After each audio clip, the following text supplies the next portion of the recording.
What if I told you that Ferrari is no longer trying to simply compete, but has built a car completely tailored to Lewis Hamilton, even if that means accepting critical weaknesses that could cost them victories?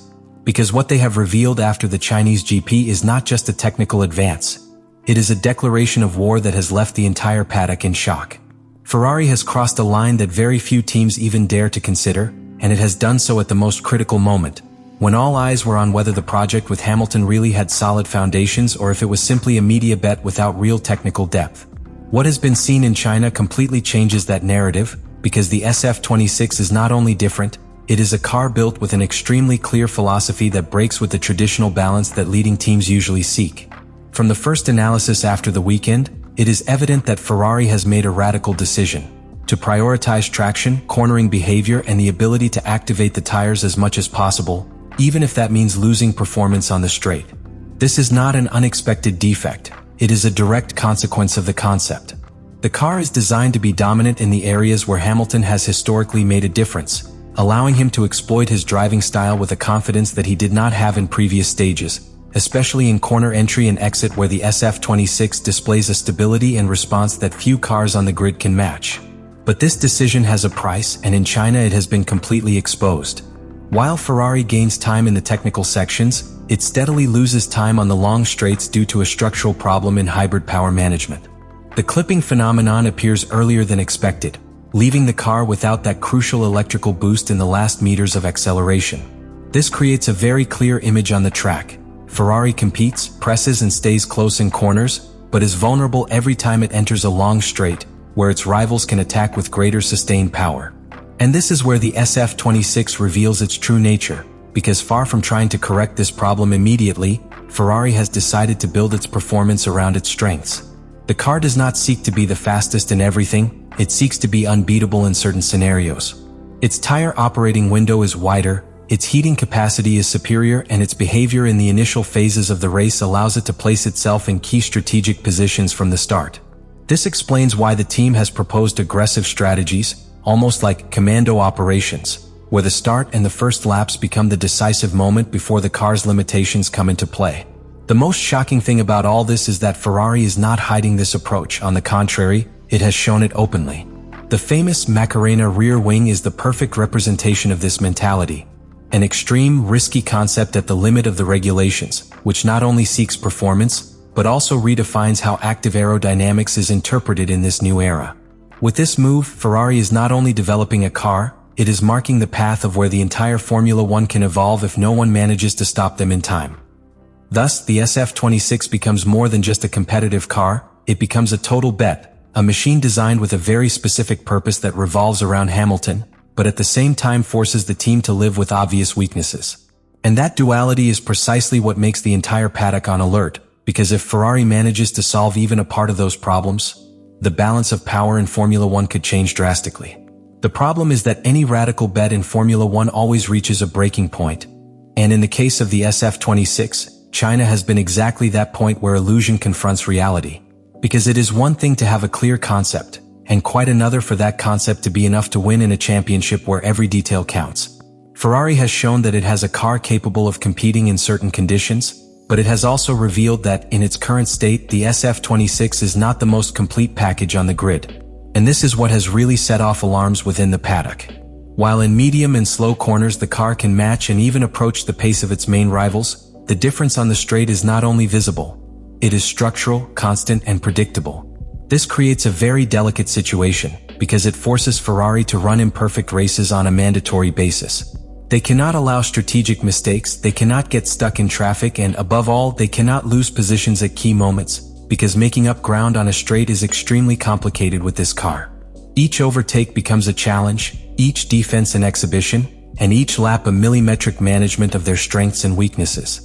This is where Hamilton comes in, and where the project begins to show both its potential and its risk. Because this SF-26 is clearly aligned with his style, it allows him to maximize his ability in braking, car rotation, and tire management, but at the same time puts him in a position where he needs to maximize every opportunity with no margin for error.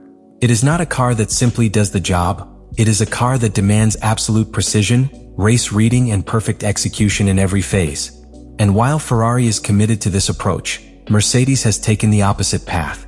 They have built a more balanced car with much more efficient energy management, capable of maintaining electric power throughout the straight, which translates into a direct advantage in pure pace. This difference is not just technical, it is philosophical. Ferrari has decided to specialize, while others have sought global consistency. This opens up a key question that begins to circulate in the paddock. Can a car with such marked weaknesses really aspire to the championship? Because although the SF-26 has very high performance peaks, it also has very obvious drops, and in a long season that can make the difference between fighting for victories or constantly falling short. But there is something even more important, something that Ferrari seems to have accepted from the beginning. This car is not finished. What they have shown in China is just the basis of a concept that still has room for development, especially in critical areas such as hybrid management and straight aerodynamic efficiency.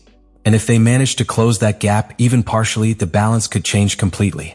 That's why the SF-26 creates such an impact. Because it's not simply fast or slow, good or bad.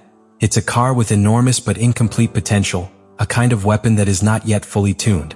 And that is precisely what makes it so dangerous, because if Ferrari finds the right solution, not only will they improve, they could go from being contenders to becoming the team that sets the pace for all of Formula 1. And this is where it all makes sense.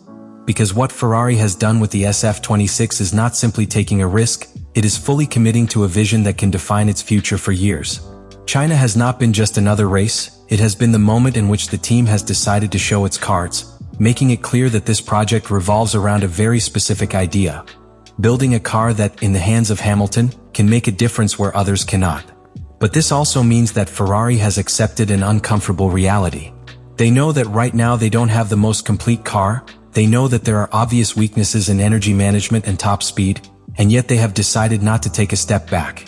They have chosen to move forward, evolve and trust that this concept has enough room to become dominant if they manage to polish its weaknesses. Because the true impact of what has been seen in China is not in the immediate results, but in the message it sends. Ferrari is no longer reacting to its rivals, it is trying to get ahead of them. The McLaren spoiler, the extreme aerodynamic philosophy and the focus on traction are not temporary solutions. They are the basis of a project that seeks to change the rules of the game within this new era of Formula 1. And this is where the great unknown appears that can define the entire season.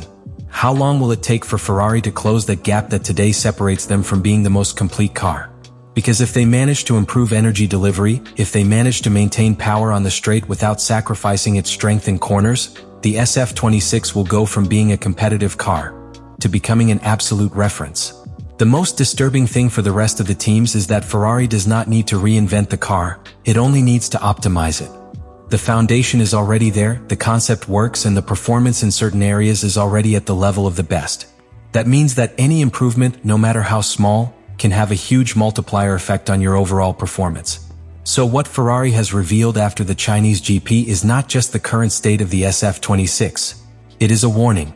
A warning that they are willing to play to the limit, to take risks and to build a completely different car, designed for a driver who knows how to squeeze out every detail. Ferrari has not only revealed a car, it has revealed an intention, a philosophy and, above all, a calculated risk that can change everything. Because the SF-26 that we saw in China is not a finished product, it is a declaration of what they want to be. A team capable of building a car completely adapted to Hamilton, even if that means accepting weaknesses that others are not willing to assume. What this Grand Prix leaves behind is a very clear feeling. Ferrari has stopped playing it safe. They have opted for an extreme concept, with very marked strengths in traction, corners and tire management, but with obvious shortcomings on the straight that today prevent them from dominating.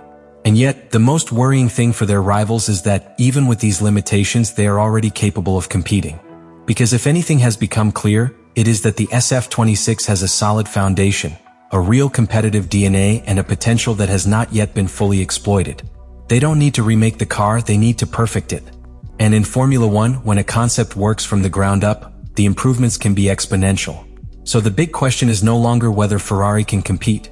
The real question is when are they going to finish tuning that car? Because the day they solve their energy and top speed problems, all that performance that is contained today could be released suddenly.